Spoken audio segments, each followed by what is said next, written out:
دیکھیے یہ پانی ہے گلاس میں، ظاہر ہے کہ بالکل نارمل چیز ہے، ہر آدمی پانی پیتا ہے، گلاس میں لیا ہو پانی پی لیا. لیکن اگر آپ سوچیں تو یہ پانی جو ہے ایک سپر ملیکل سے بڑا مریکل ہے.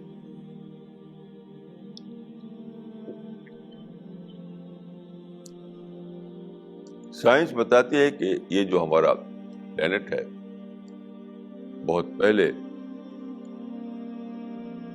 یہاں گیسز تھیں، گیسز. وہ گیسز پھر ملی کیونکہ ملنے سے پانی بنا.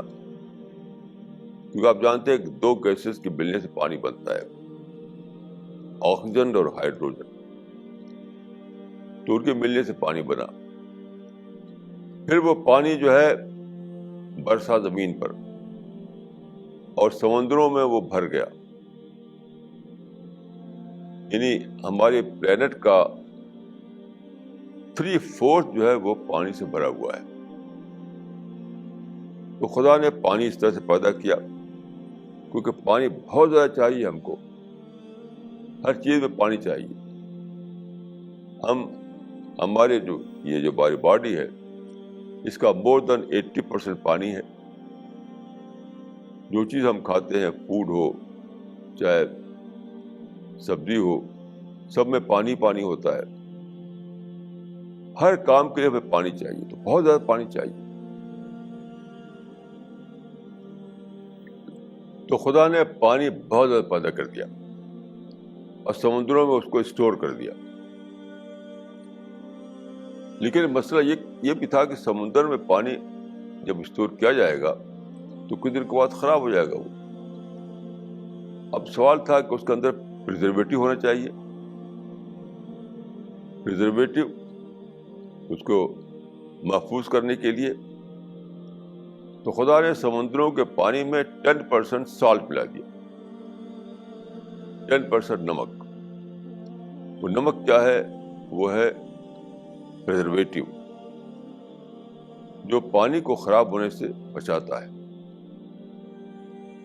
لیکن سوال ہے کہ آپ نمک ملا ہوا پانی تو پی نہیں سکتے.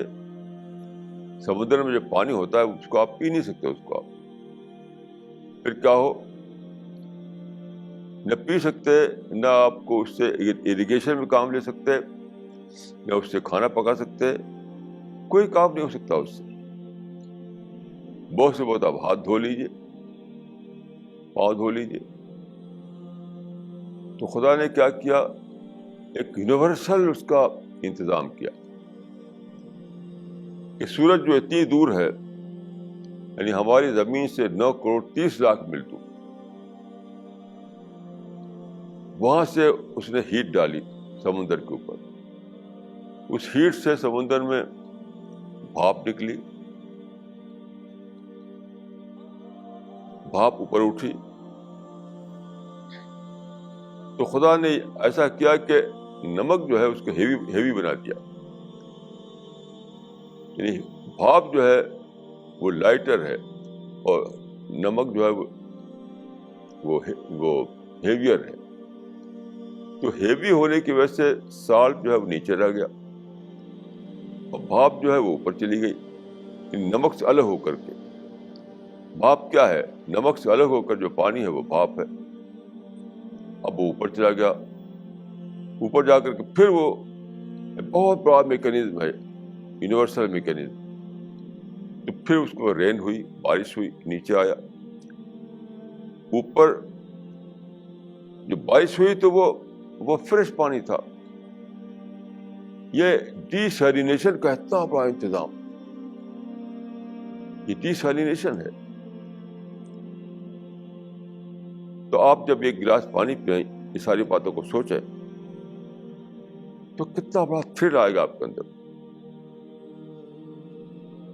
تو یہ جو شکر ہے جب آپ کہیں خدا یہ پانی جو تم نے دیا ہے کیسا عجیب ہے پانی، یہ ساری باتیں آپ کے مائنڈ میں ہوں گی تو آپ کے اندر سپر تھرل آئے گا.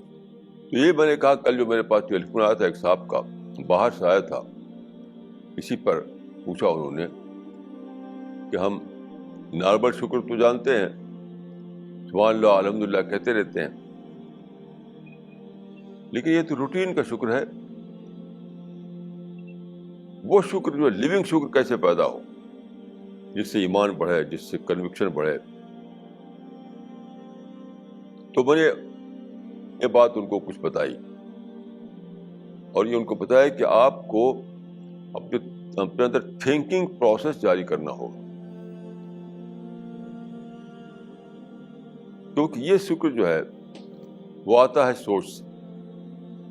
وہ جو شکر ہے وہ تو آپ کچھ ورڈ ہیں ان کو میمورائز کر لیجئے اور موقع موقع سے بولتے رہیے، مطلب رٹ لینا کافی ہے. لیکن یہ جو شکر ہے، سپر تھرل جس کو میں کہہ رہا ہوں، تھرلنگ شکر جس کو میں کہہ رہا ہوں،